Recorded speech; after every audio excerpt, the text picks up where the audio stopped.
Hola Juan Manuel, buenas tardes.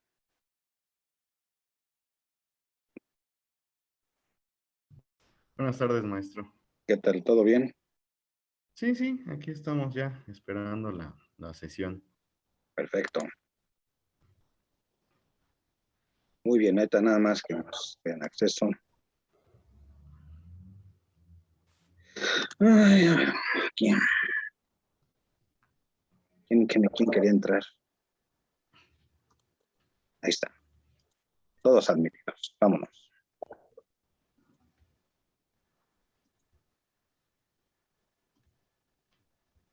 Sí, me acuerdo, creo que la de Moa, ¿no?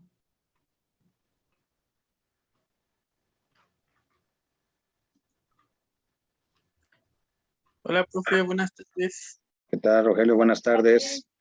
Buenas tardes a todos. Buenas tardes. ¿Ya vieron sus calificaciones todos? Ya, profe. Qué bárbaro, son unos réprobos malvados.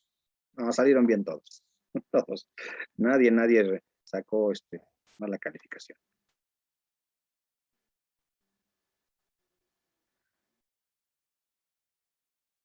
De hecho, estoy pensando en que aún cuando regresáramos a las aulas así presenciales, ya los exámenes ahí sí los voy a aplicar así en el salón.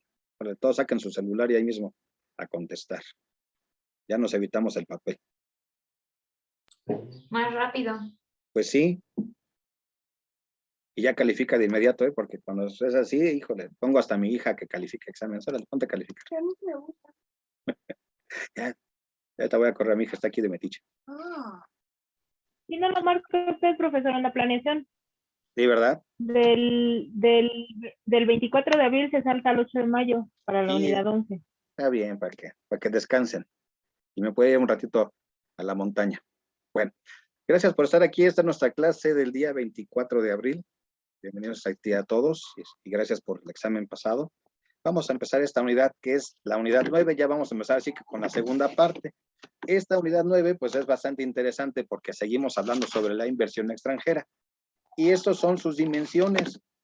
Y nos vamos a referir a esta, digámoslo así, inversión extranjera, básicamente con lo que tiene que ver con un organismo internacional bastante célebre y conocido que se llama la OCDE. En 1980 y tantos, en el 85, 86, México va a entrar con la presidencia de Miguel de la Madrid en un organismo comercial que se llamaba el GATT, que era el Acuerdo sobre Aranceles y Comercio y todo lo demás, era parte de la estrategia para ingresar ya a una nueva economía, porque nosotros veníamos de una economía, lo que llamaban de sustitución de importaciones, es decir, todo lo hacíamos en México y pocas cosas las recibíamos del extranjero. Tenemos esa circunstancia de que pues, lo hecho en México está bien hecho, y está bien, a ver quién nos va a admitir, ahí está. Pero ya para 1986, 80 y tantos empieza la apertura económica y ya para 1988, pues cuando gana la presidencia Carlos Salinas de Gortari, pues ya viene con la ola sobre el nuevo paradigma económico que eran los Chicago Boys, ¿no? Estos jóvenes educados en las escuelas estadounidenses, sobre todo al amparo de las doctrinas económicas de Milton Friedman y otros doctrinarios económicos, y aparte sobre las doctrinas que venían promulgando Margaret Thatcher y Ronald Reagan, pues entonces vienen a dar el cambio económico en México que estamos bien, que hasta la fecha estamos viviendo, que fue la apertura de los mercados, la privatización de ciertos sectores económicos, la venta de activos del Estado para hacer un Estado más ligero, no tan obeso, eso era lo que se decía, y de ir entrando a otros organismos internacionales. Y uno de ellos era la Organización para la Cooperación Internacional y el Desarrollo Económico, conocido como la OCDE. ¿Quién me quiere contar un poquito de qué es esta OCDE? ¿Quién estudió por ahí y me dice, profe, la OCDE es esto? ¿Qué hace? ¿A qué se dedican? A ver, de los que me mandaron su trabajo, cuéntenme. Sí, Profesor, Rosario. yo tengo que es una institución que inició con 29 miembros Sí, y en la actualidad ya son 31. Entonces, estos, entre sus objetivos, tiene cooperación entre estados sí, y expansión de la economía a un plano de igualdad para los mismos estados. También exacto. tiene obligaciones, que es utilizar eficazmente los recursos investigar el desarrollo de la investigación y crecimiento económico también. Es Eso importante. Sí, dime. Ajá, Dime. a grandes rasgos lo que es lo que le puse en mi trabajo de la OCDE. Sí, básicamente, y sobre todo una cosa, el crecimiento económico y la estabilidad financiera. A lo mejor a ustedes no les tocó, pero a los que sí son un poquito mayores ya que estamos en el cuarto piso, y aquí, pues digo, porque yo ya estoy casi para llegar al quinto, ¿verdad? Alejo como que se ríe y dice, sí, nos tocó vivir esas épocas en las que una lata de leche nido, por ejemplo, me costaba 5,000 pesos. O sea, esos eran los parámetros. Entonces, en 1982 revienta la circunstancia económica y se viene una inflación espantosa. Y el camión me costaba 100 pesos. O sea, yo tenía que poner una moneda de 100 para subir al camión. O sea, ¿cómo estaba la inflación, no? Los salarios eran salarios así terribles. Mi papá era funcionario público y ganaba 400,000 pesos al mes. Bueno, eso era una ilusión en cuanto a los salarios. Pero veníamos de una circunstancia de ajuste fiscal, las circunstancias estaban muy mal en cuanto a los bancos, los créditos, porque se había relajado la disciplina fiscal. Y entonces llega el nuevo paradigma de todos estos de la OCDE.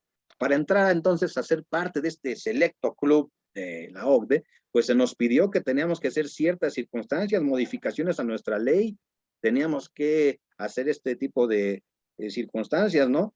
De estabilidad financiera, vamos a tener que abrir el comercio, vamos a permitir el desarrollo con el capital, asistencia técnica, sobre todo se va a tener a liberar el sistema de cambios, algunas cosas que se nos iban a pedir.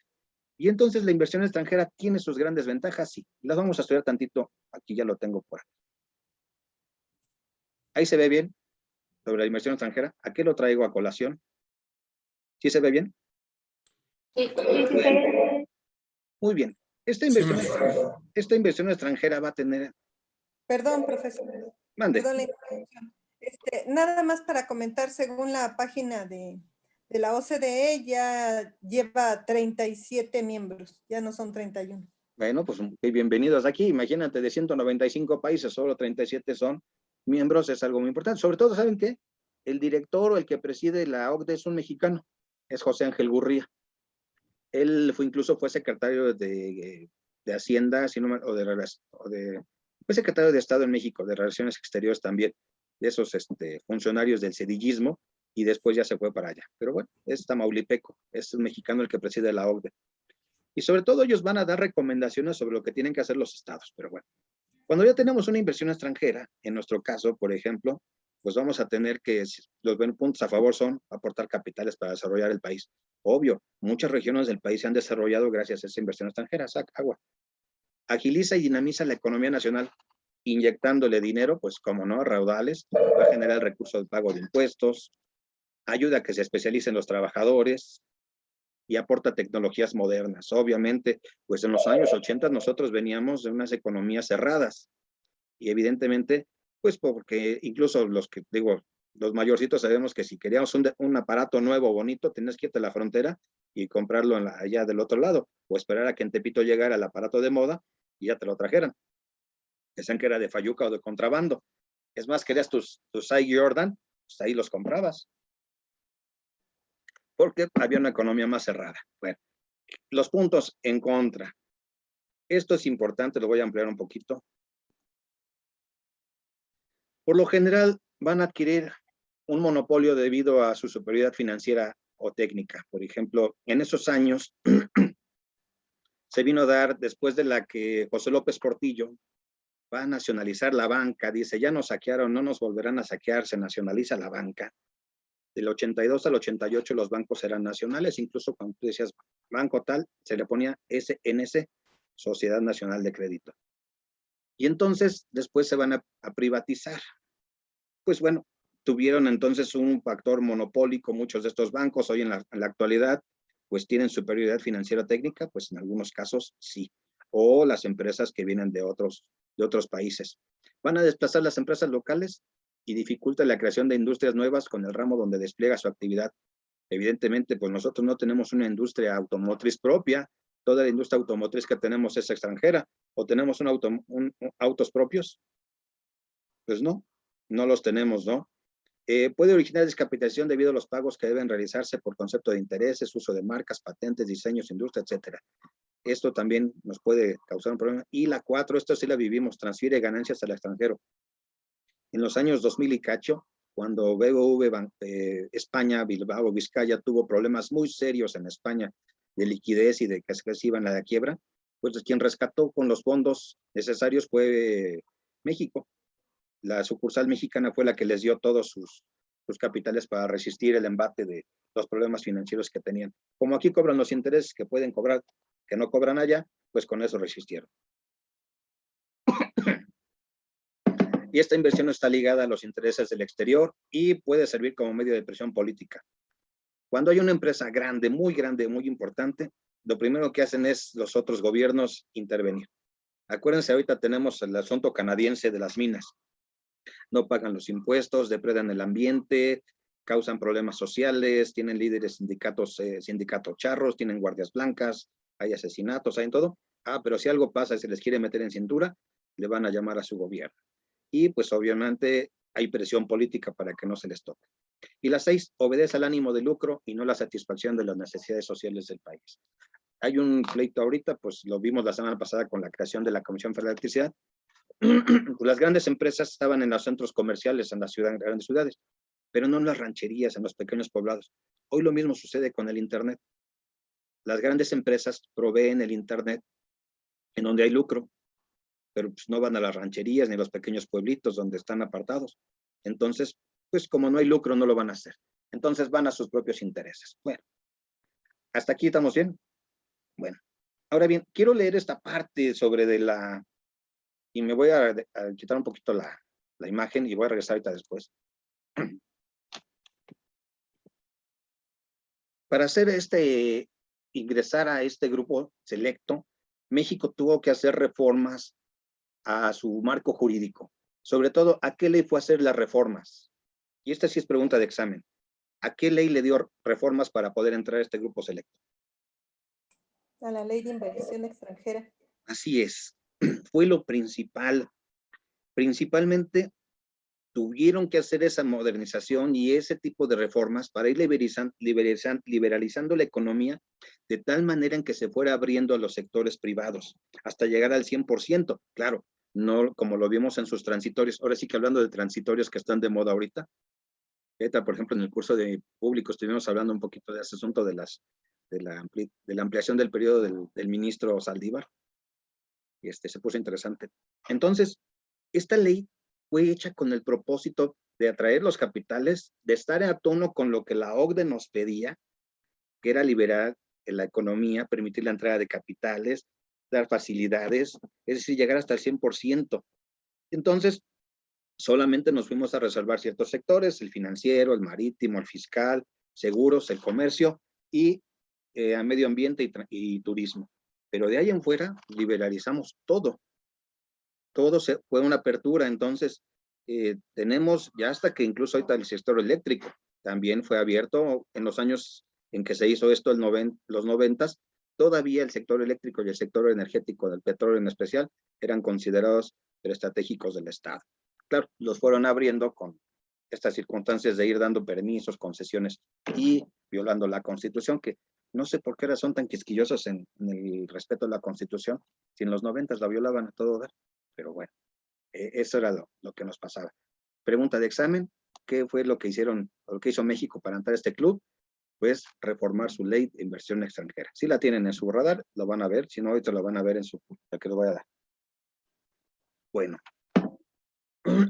Y luego nos va a decir la doctora Mancilla que vamos a tener un acuerdo multilateral de inversión extranjera. Ese acuerdo es para proteger a los grandes capitales. Pero hay asuntos que quiero compartir así con ustedes bien. Página 165, casi no leo con ustedes el libro, pero esta parte sí me gusta. Dice la doctora Mancilla que los inversionistas tienen el derecho, conforme a estos acuerdos, absoluto de comprar terrenos, recursos naturales, servicios de telecomunicaciones y a realizar movimientos de divisas sin límite alguno. Y esto es cierto, no hay límites. Es más, muchas de las grandes operaciones comerciales de venta de activos se hacían en la bolsa de valores. ¿Y para qué creen que lo hacían en la bolsa de valores? A ver, esos contadores fiscalistas. que hacen estrategias fiscales. A ver, José Santín, ¿para qué van a la bolsa a vender sus activos? Pues son principalmente para hacer su empresa pública, para poder cotizar en la misma y atraer capital, ¿no? También para... Ok, pero si yo vendo a través de la bolsa, ¿qué implicaciones fiscales tiene? ¿Estoy obligado a pagar impuestos? Claro que sí. Tiene que ¿Cuánto? estar inscrito en el registro público, en el registro federal de contribuyentes y cumplir con todas las obligaciones fiscales que dicta el Código Fiscal de la Federación, principalmente. Pues ojalá si fuera, pero en los años 90 que te estoy contando esto, era el camino para evitarse era como una manera de evadir el fisco, porque a través de la bolsa pues no se pagaban tantas cosas. Y bueno, dice un segundo párrafo que me gusta mucho, ahorita voy a regresar a lo que tenía. El acuerdo acaba con todo intento de protección, vamos a ver, del interés nacional al proteger el predominio del capital financiero transnacional y colonialista, debido a que los inversionistas pueden demandar a los gobiernos, así como en cortes internacionales, pueden imponer sanciones económicas muy elevadas por su parte, y los estados estarán impedidos para dar apoyos especiales a los empresarios nacionales, con la obligación de abrir todas las áreas de producción a la inversión extranjera. No obstante, les está vedado dar trato especial a los estados de la región. Y dice, los estados firmantes de acuerdo están obligados a indemnizar a los inversionistas en caso de disturbios civiles, lo cual implica que tienen la obligación de proteger la inversión extranjera de toda perturbación, como boicot, protesta, huelgas, se podrían reducir sus ganancias. De hecho, desde los años 90 hasta la fecha, las huelgas casi fueron inexistentes en el país. No hubo. Sobre todo esta parte de los apoyos especiales. Cuando entra el Tratado de Libre Comercio, se dejó de dar apoyos al campo, porque esta era una de las ideas que eran subsidios y se decía que el subsidio era malo. Y entonces, ¿qué ocasionó que no dieran subsidios al campo? Una inmigración masiva brutal entre 1994 al 2004 de casi 500,000 mexicanos al año, por nada más en aquellos años. Hoy tenemos 35 millones de mexicanos viviendo. ¿A qué hora se fueron? Pues se fueron en los 90s y en los 2000s. Estas remesas que hoy nos llegan, que son, como dicen algunos, no es logro del gobierno, ni mucho menos, es el producto de políticas como estas que estamos platicando, de que dejaron al desamparo a cientos de personas porque ya no hubo subsidios por este tipo de asuntos. Y sobre todo, estos grandes capitales, a la hora de que se sienten amenazados, pueden demandar en tribunales internacionales. Regreso aquí a la pantalla. Estos se llaman los fondos buitres. No sé si ustedes saben o conocen qué son los fondos buitres. No, profesor. Bueno, aquellos que son altamente especulativos. doctor, muchísimas gracias. Estos fondos buitres van a economías débiles, muy débiles, que las encuentran en condiciones malas y compran sus bonos o sus activos, y ya cuando están mejorcitos o se puede, pues van y reclaman y van a tribunales internacionales. En el caso le pasó a los argentinos. Los argentinos los agarraron en condiciones muy malas, compraron a alguien sus bonos y después quisieron ir a cobrarlos con intereses muy, muy brutales. Algunos aceptaron la refinanciación, otros no, y fueron hasta dar las últimas consecuencias. Esta liga que les pongo aquí, se las paso quieran al rato, para que lo estudien en casa. Incluso vayan al YouTube y van a encontrar bastantes consideraciones. Incluso les embargaron unos barcos a los argentinos en tiempos de Cristina Fernández de Kirchner. En esos años incluso se hizo el famoso corralito financiero en Argentina. Llegaban por ramos a México los argentinos huyendo porque en el corralito financiero, pues no te daban tu dinero de tu banco. Estaba restringido. No había efectivo. Pues muchos llegaron a México en esos años. Yo me acuerdo que iban a mi oficina y me decían, oiga, doctor, yo no digo, no, pues muchas gracias, pero aquí soy licenciado. Y pues querían quedarse en México. Y muchos llegaron así. Bueno, entonces ese es el producto de las inversiones que pues tienen esas circunstancias. Bueno, ojalá lo estudien ustedes. Ahora bien, me voy a un asunto que no está en el libro, pero que se dio en los 80s, 90s, y ustedes a lo mejor muchos lo sabrán, el famoso consenso de Washington. ¿Quién sabe de este consenso de Washington? A ver, esos revolucionarios marxistas, que ya casi no hay. El consenso de Washington es una doctrina es una doctrina económica creada en los 80s, más bien 70s, 80s, precisamente que hablaba sobre la disciplina fiscal, ¿no? de considerar, bueno, los altos déficits que había en el gobierno, por ejemplo, los mexicanos, los argentinos, los venezolanos, pues traíamos un problema con las crisis financieras que nos heredaron nuestros gobiernos populistas, que así se les llamaba. Entonces, lo que hacían era echar a andar la máquina del dinero, inundaban el mercado con dinero que se fabricaba literalmente, y entonces venían las crisis espantosas porque no había que respaldar ese dinero. Y entonces van a hacer la disciplina fiscal. Los países de América Latina, pues para, según esto, reducir las inflaciones, los problemas inflacionarios, hacer más rígidos como está la fecha. La otra era la reordenación de las prioridades del gasto público. Bueno, pues entonces se optó por hacer el gasto más concretamente, redistribuido desde subsidios no justificados hasta la sanidad, la educación, la infraestructura. Es decir, se fue dejando con los pocos recursos. De hecho, cuando Carlos Salinas era antes de ser presidente, era el secretario de Programación y Presupuesto, y entonces le llamaban Carlos Salinas de recortar, entonces del presidente, porque le hicieron muchas cirugías al presupuesto, hasta dejarlo en tiempos de Miguel de la Madrid en lo necesario. Se hicieron reformas tributarias, bueno, basado en el aumento de impuestos sobre una base amplia, con tipos marginales moderados, es decir, a ver, vamos a pagar, vamos a subir impuestos. De hecho, cada año estábamos acostumbrados, ¿no?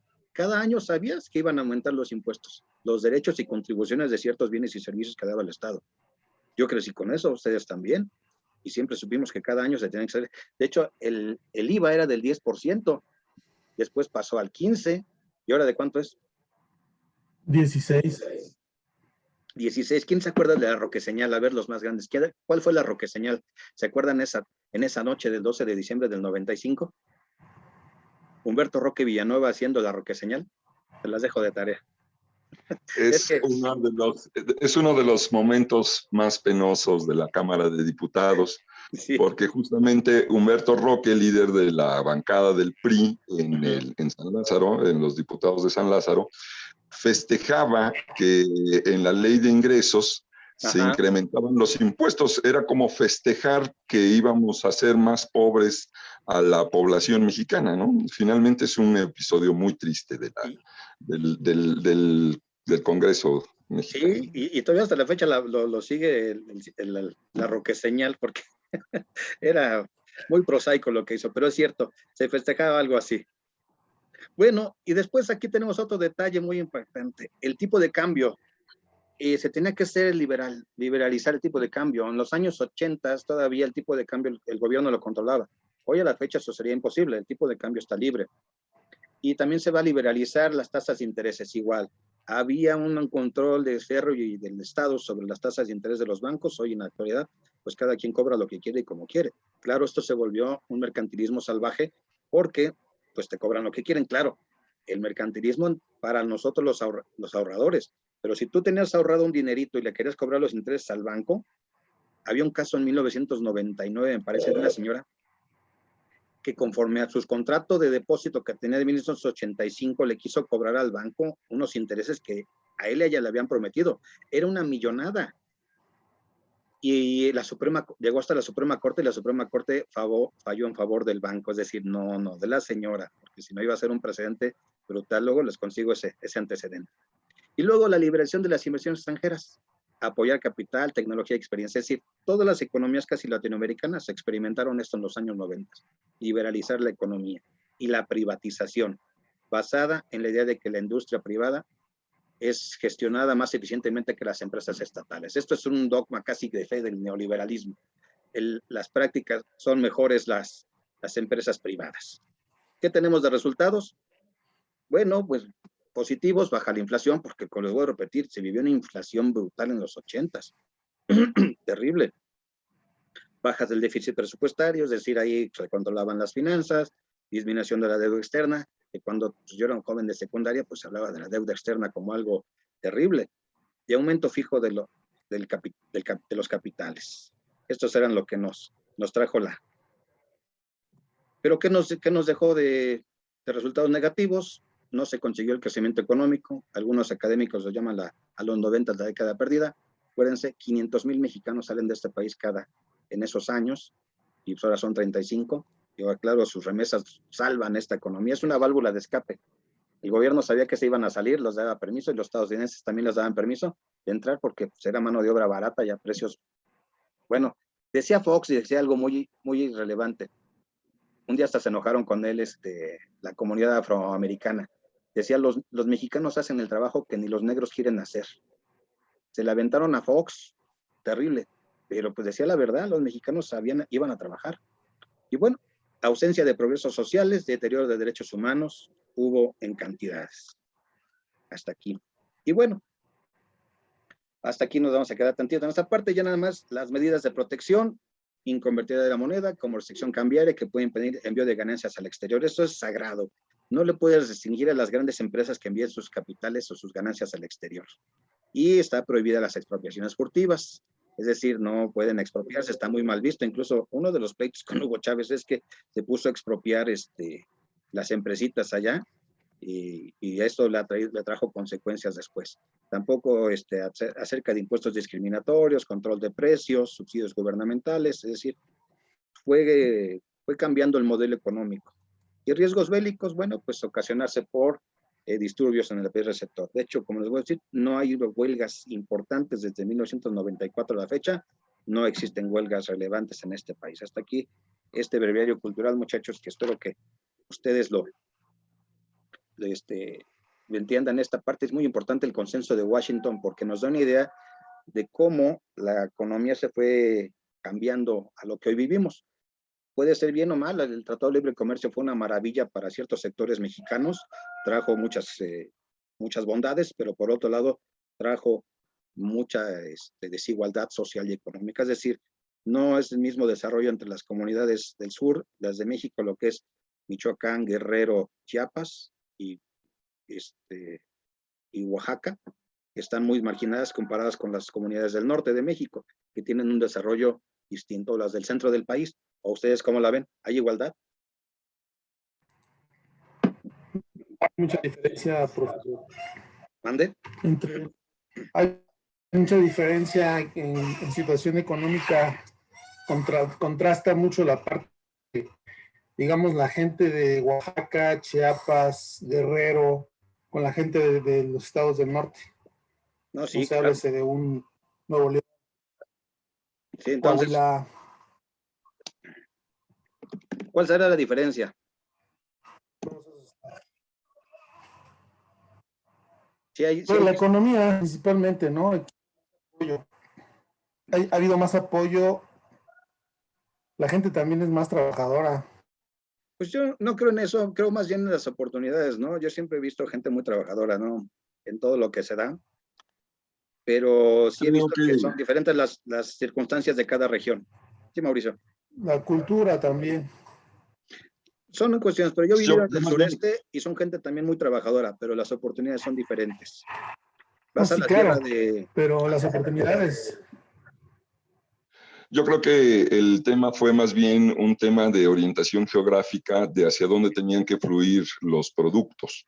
Exacto. Es decir, si finalmente la frontera, toda la franja fronteriza norte tiene un mayor, digamos, voy a ponerlo así, un mayor nivel de desarrollo o quizás un mayor nivel de inversión extranjera, porque principalmente había que producir y cruzar la frontera, lo más fácil que se puede hacer. En cambio, llevar desde la costa de Oaxaca o desde los altos de Chiapas hasta los cruces fronterizos más cercanos, pues implica todavía una infraestructura carretera mayor y eso hace que las inversiones se vayan retrayendo. Sí, evidentemente, incluso no tenemos las mismas condiciones. Y evidentemente también eso va a causar asimetrías en los salarios. Había todavía esa costumbre rara que tenía el gobierno de poner tres zonas económicas y poner el salario mínimo, zona A, zona B y zona C. Y entonces, dependiendo de la zona, te ponen el salario mínimo. Esa es otra de las cosas que también pasó. El salario fue perdiendo su poder adquisitivo. Pero eran la política que se implementaba en esos años y que quedó todavía hasta hace 2 o 3. Ya no existen esas zonas económicas. La Comisión Nacional de Salarios Mínimos ya no representa gran circunstancia para definir los salarios. Ya más bien es un acuerdo entre el gobierno y los empresarios, que se me hace que es lo más correcto. Ya las cadenas de producción se ponen de acuerdo con el gobierno y entonces pueden hacerlo. Entonces, ha cambiado nuestra circunstancia. Caray, ¿quién entra tan tarde? Bueno, nos vamos atrasando un poquito. Bueno, tenemos nada más esta parte del asunto del de los tratados, hay uno que ponen en el libro que está muy interesante, es el acuerdo entre México y Singapur. Pero sí, espero que lo hayan visto poquito. Este trato de protección a las inversiones. No sé cuántas inversiones tengamos en Singapur, pero es muy interesante. Los va a otorgar a los inversionistas, sobre todo, un trato no menos favorable y va a dar ciertos principios. Esto de trato nacional y trato nacional más favorecida, ¿no? Que quiere decir que, bueno, que se le va a dar el mismo trato a los inversionistas y a las inversiones de los propios inversionistas, a la administración, mantenimiento, uso, goce y disposición. Y eso es para cuidar las inversiones, darles ese sentido de garantía. Al final de cuentas, ¿qué es lo que quiere un inversionista cuando llega con su dinero a un país? Tener las certezas de que su inversión va a ser respaldada o va a estar cuidada. ¿Quién quiere correr riesgos? ¿Algún inversionista quiere correr riesgos? De ninguna manera, ¿no? Todos. Y entonces, por eso es bien importante. Este es un principio muy importante, el de nivel mínimo de trato. Cada estado o cada parte contratante otorgar las inversiones a las inversiones de inversionistas de la otra parte, trato acorde con el derecho internacional consuetudinario, es decir, la costumbre, lo que incluye trato justo y equitativo, así como protección, seguridad plenas. Dicen los analistas financieros en el radio, ¿no? Que las inversiones se espantan porque pues no hay condiciones de seguridad. Y será cierto, ¿no? O se dan señales malas, o los mercados se ponen nerviosos, pero esto es parte de los tratos. Pero a final de cuentas, cuando llega una inversión, se debe de hacer este trato justo, equitativo. Y dice que el nivel mínimo de trato para extranjeros, conforme a derecho internacional, como nivel mínimo, debe otorgarse a los inversionistas, a las inversiones de los inversionistas de la otra parte, los conceptos de trato justo y equitativo y protección y seguridad no requieren un trato adicional al requerido por dicho nivel mínimo de trato o que vaya más allá de y no crea derechos sustantivos nacionales. Y también vamos a tener un capítulo de compensación de pérdidas. Si pierde el inversionista, hay que indemnizarlo. Están prohibidas las expropiaciones y están prohibidas, es mala costumbre. Ya el general Cárdenas lo hizo, no tenemos por qué volver a hacerlo, pero eran condiciones distintas. Por cierto, si no han leído el libro El petróleo que fue nuestro de Carlos Montemayor, se los voy a recomendar mucho. Está muy, muy bueno, sobre cómo fue dándose el proceso de la expropiación. Y bueno, sí se puede dar la expropiación por causa de utilidad pública, bases no discriminatorias, el apego al principio de legalidad y mediante el pago de indemnización conforme al párrafo siguiente. La indemnización, bueno, ¿quién se atreve ahorita a hacer una expropiación en un gobierno actual? ¿Han visto una expropiación?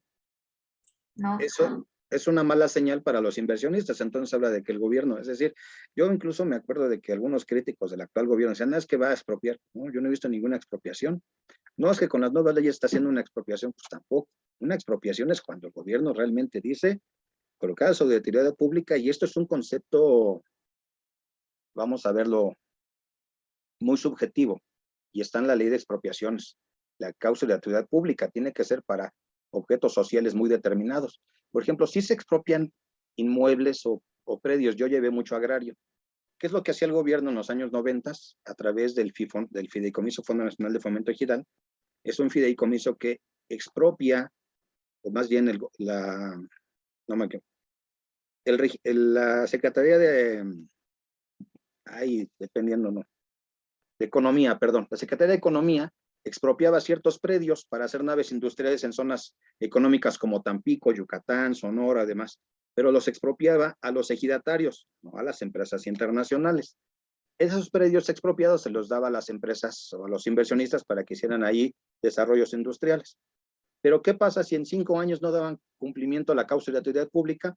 Bueno, entonces entraba el fideicomiso a revertir esas expropiaciones. Ahí entrábamos nosotros como parte del banco, y entonces se disponía que esas tierras se volvieran a poner a la venta.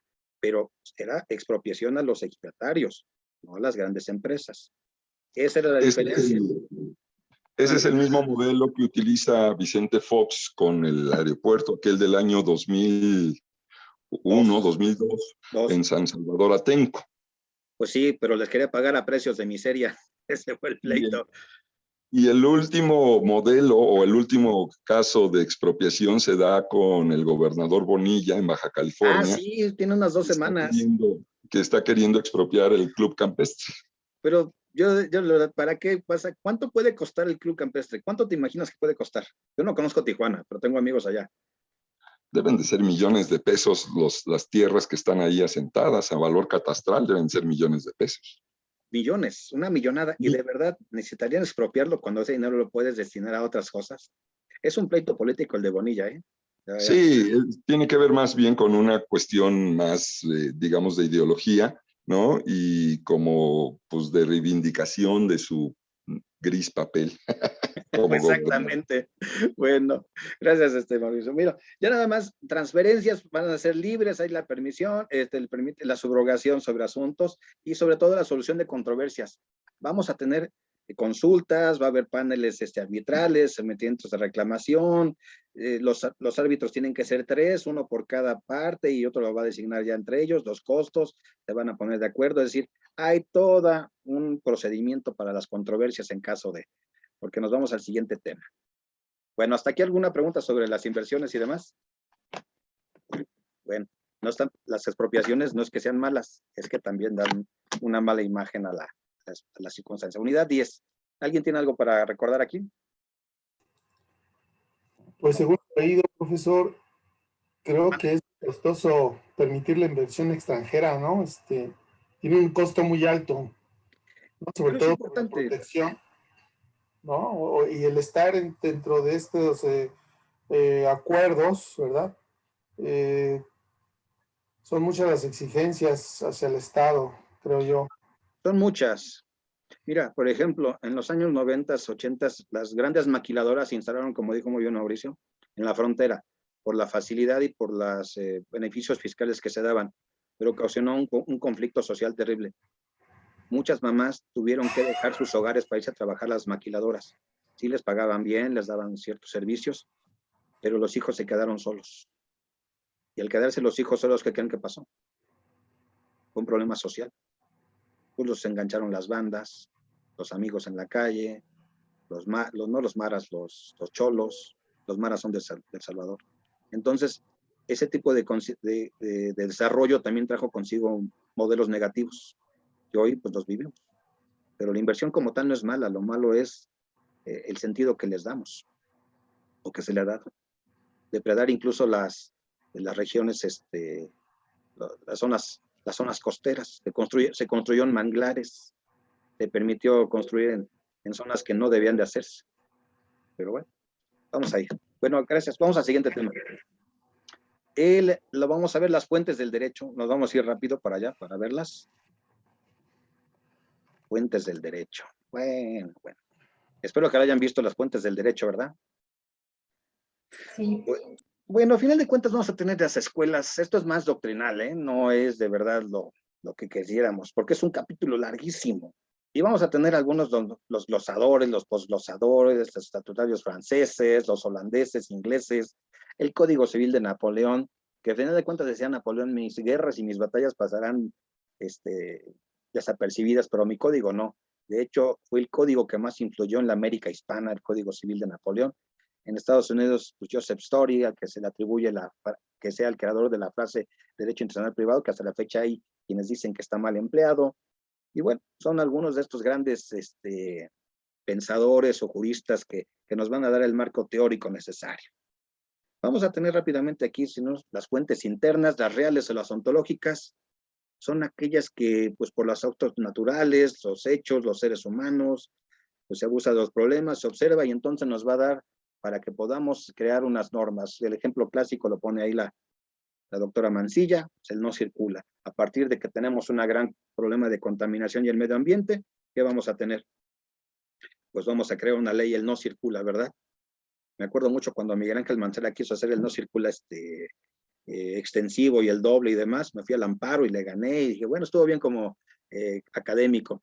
Y me acuerdo que me detuvo un policía por andar circulando y se le sacó mi amparo. Y me dice, oiga, nunca he visto uno, ¿me deja tomar una foto a su amparo? ¿Cómo no? Con todo gusto, ahí está. Traía yo mi suspensión. Bien simpático el policía. Bueno, estas fuentes reales ontológicas son motivos, son los que van a crear el derecho en muchas circunstancias. Los fenómenos naturales como tales van a dar circunstancia para que creamos esa fuente del derecho. Alguno en específico que se les venga a la mente, sobre circunstancias o hechos jurídicos, ¿no? Bueno, ahí si se acuerdan de alguno, me avisan, pero sí, sobre todo puede ser. Y las fuentes formales, que son, el primero es la costumbre. Fíjense que en el derecho internacional público, la costumbre es la principal fuente de creación del derecho, porque es la costumbre internacional o la costumbre local lo que va a dar la vigencia de los derechos entre estados, entre organismos internacionales, pero en el privado no. En el derecho internacional privado, la costumbre solamente se va a tener como fuente de derecho siempre y cuando la ley lo admita, porque el internacional privado está para resolver los conflictos entre particulares. En la cuestión del público es otra cosa. Ahí es la costumbre internacional. Y si no hay costumbre entre países o algún hecho que sea derivado entre ellos, pocas veces se puede legislar. Y bueno, vamos a tener derechos subjetivos y el objetivo, a través de lo que son las conductas reiteradas, constantes, y se manifiesta en esa conducta constante que es aceptada de manera obligatoria por las partes, esa costumbre, ¿no? Por ejemplo, yo me acuerdo que en casa de mis abuelitos había la costumbre de que solamente nos daban la sopa, pedían el refresco a los niños siempre y cuando comiéramos la sopa. Eran costumbres, o tenías que besarle la mano a los abuelitos. Hoy ya no hay esas costumbres, ¿verdad? Las damas iban a la iglesia con su velo, ya las damas entran a la iglesia como quieran, o ya no, o usan el velo las damas para entrar a la iglesia. Ya ni van. O ya no es parte de verdad. Tenemos la jurisprudencia importantísima. Sí, les voy a recomendar una cosa. Siempre que tengan enfrente una cuestión jurídica, un litigio, vayan siempre a la jurisprudencia. Estúdienlo. Es el criterio de los jueces de cómo resolver ciertas circunstancias que se presentan cuando tenemos un conflicto. Yo, una persona, cada vez que te llega una demanda o una controversia en la que no tengo mucha la idea de cómo plantearla, lo primero que hago es voy a la jurisprudencia, porque al final de cuentas vamos a desentrañar el sentido de una norma. ¿Qué quiso decir el legislador? ¿Cómo la voy a aplicar? Es bien importante que la sepan manejar. Antes pues se hacía con los grandes libros que nos daban, ¿no? Pero ahora no, ya entran a sus páginas de la corte, ahí ponen el tema que están buscando y les van a aparecer como 5 o 6, incluso les dice hasta abajo a qué hora se publicó, en qué momento queda válida, y si es contradicción de tesis, mejor. A mí me gustan más las que son contradicción de tesis, porque estas son cuando se abre una confrontación en dos colegiados que de un solo asunto van a determinar en sentido contrario. Lo toma la Suprema Corte y entonces decide cuál es el criterio que va a quedar o a prevalecer. Esas son las mejores de todas. Me encantan esas las historias las jurisprudencias de contradicción de tesis. Y muchos de los juicios de amparo siempre, o tus apelaciones siempre van acompañadas de jurisprudencia. Claro, no abuses, yo he visto abogados que le meten un montón de jurisprudencias como si de veras. No, requieres 2 o 3, pero bien puestas, nada más. Nada más. La historia también, pues, está hecho es un asunto formal. Acuérdense de que los romanos eran ahí los importantes, ¿no? Dieron principios, dieron ideas. Yo les contaba del apóstol Pablo en la Biblia, cómo se defendió usando su derecho romano cuando le iban a dar sus azotes el centurión, y le dijo que no podía porque él era un ciudadano romano, y entonces se espantó, ¿no? Entonces, es decir, estos aspectos históricos también son fuentes del derecho.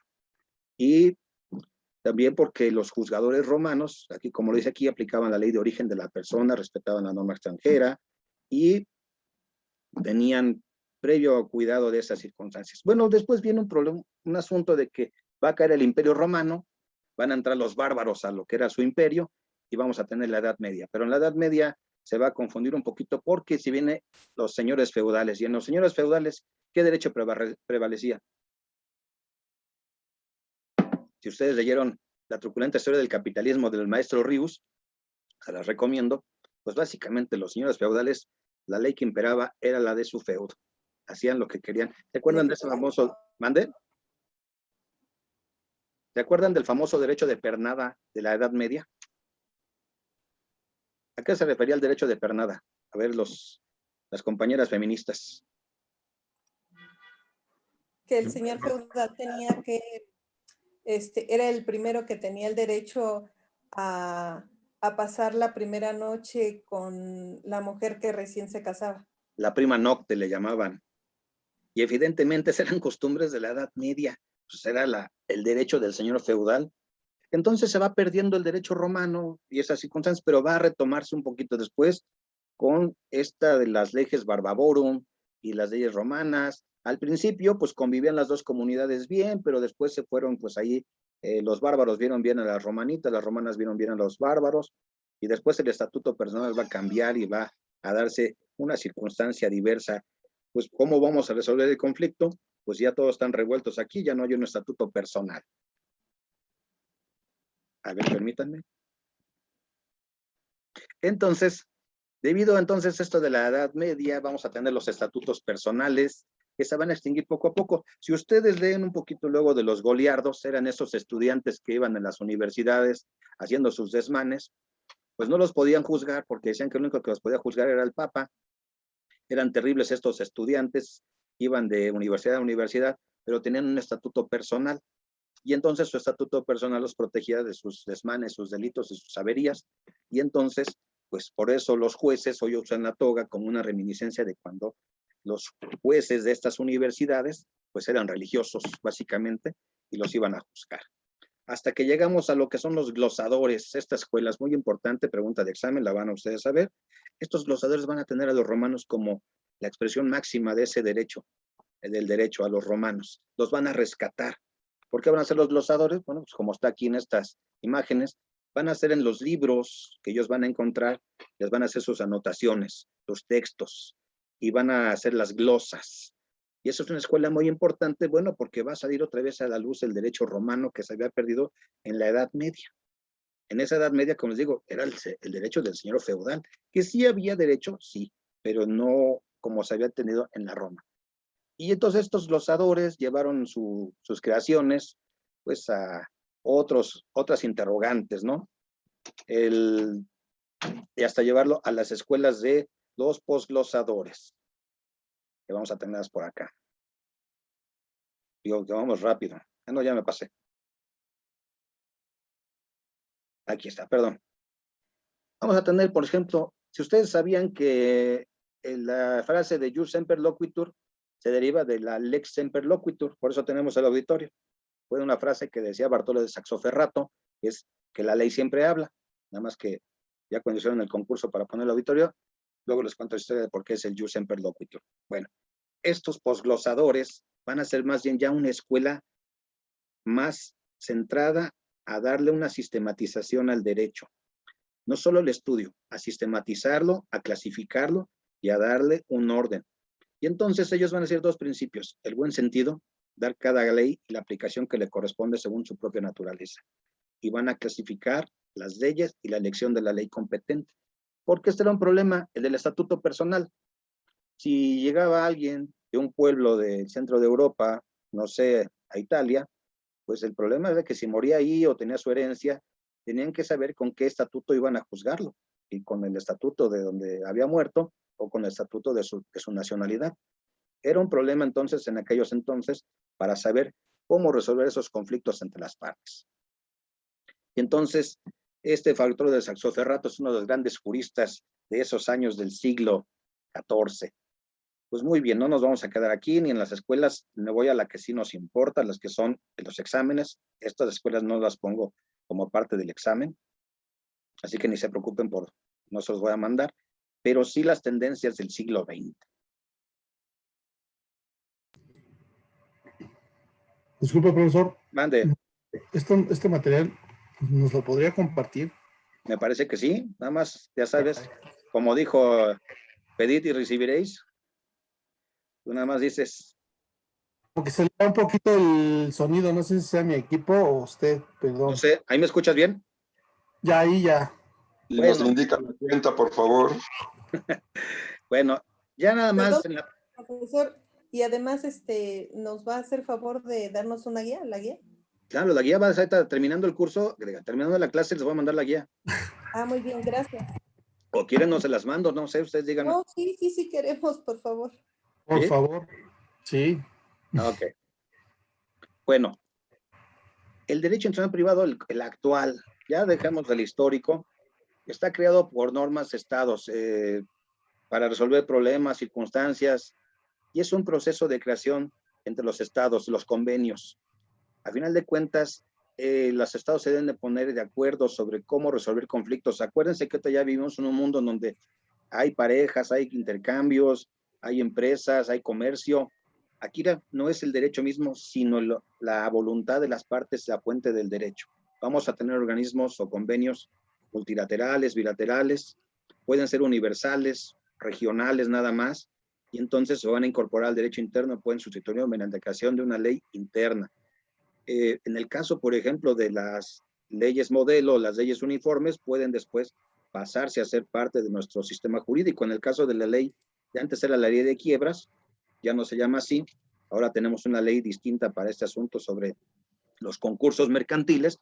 Fueron leyes que anteriormente pues teníamos en convenios y tratados internacionales. Lo que hicieron después fue entonces pasarlo a la ley interna para ponernos al mismo nivel que otras naciones, a través de los convenios. Bueno, luego vamos a tener lo que son la remisión que haga la ley del convenio, que es la remisión cuando una ley te remite a otra para resolver un conflicto. Por eso es mediante la remisión que haga la ley. Y los convenios utilizan conceptos a los que la conferencia de allá denomina neutros por ser distintos para los estados de la parte de la convención. Es decir, a veces puede haber convenios o tratados para que puedan darse leyes uniformes en otros estados. Por ejemplo, te digo, estas convenciones de materia mercantil, después las adoptamos para hacer nuestras leyes de lo que son los concursos mercantiles para evitar, tenemos una ley de quiebras, ¿no? Ya lo tenemos distinto.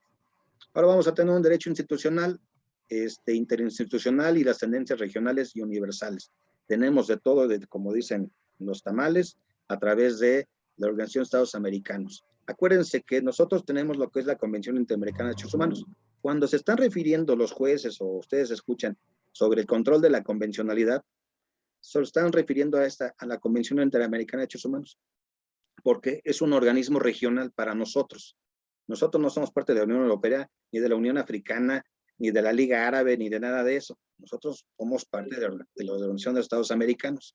Lo que va a regirnos es la Convención Interamericana de Derechos Humanos. Va a haber conferencias, va a haber tratados, tenemos la CENUTMI, que es la Convención de Naciones Unidas para el Derecho Mercantil, pero a final de cuentas, el control de la convencionalidad es sobre esta Convención Interamericana. Ese es distinto a lo que sería el control de la constitucionalidad, que eso lo hace la Suprema Corte. Bueno, esta OEA es regional y va a atender, no es un asunto de carácter universal, que algunos le llaman, como le dicen, respectivamente, el Ministerio de Colonias de los Estados Unidos. Pero ya no nos metemos ahí, se los voy a mandar más tarde. Y la más importante pregunta de examen, la lex mercatoria. Esta es una ley, esta sí es pregunta de examen obligada. Esta es una ley que van a crear o que surge de la costumbre y la buena fe de los comerciantes. Es como el cheque, el pagaré y todo este tipo de instrumentos mercantiles fueron creados por los comerciantes y después los van a regular los legisladores. Primero van a surgir de la costumbre mercantil. Es de la buena fe, surge a través de todos los intercambios y las costumbres mercantiles que tienen los comerciantes. Es una ley por y para los comerciantes, la lex mercatorum. Y entonces es un derecho para comerciantes, pero a final de cuentas, pues todos nos beneficiamos de eso. Es, por ejemplo, las famosísimas letras de cambio, ya no se usan, pero cuando yo era niño me decía mi abuelita, es que hijo, voy a pagar mi letra. Entonces, eran sistemas de pago que utilizaban en los siglos XIX, pero ya no han quedado en el desuso. Ahora, ¿alguien de ustedes utiliza letras de cambio? Pues no, ni es más, ya si les pregunto la letra de cambio, ya está en desuso completamente, ¿no? Ya no está para nosotros. Pero bueno, la lex mercatoria es de las fuentes más importantes del derecho. Muy bien, pues se los voy a mandar más tarde este asunto y junto con su segundo guía. ¿Alguna pregunta? Gracias, profesor. Gracias. No, pues nos vemos en 15 días entonces. Claro. Gracias. Bueno, Que esté muy bien. disfruten el fin de semana. Nos vemos entonces. Igualmente. Gracias, profesor. Fin de semana, profesor, que esté muy bien. El que quiera ver su examen, me manda su correo para que me diga quiero ver mi examen y le mando su examen para que vea en qué estuvo bien o en qué estuvo mal, ¿vale? Sí, profesor. Gracias. Gracias. Para aprender un poco más. No, pues yo sé que emprenden mucho más. Dale, pues. Cuídense. Gracias. Vale. Hasta luego, profe. Hasta luego, nos vemos. Sol.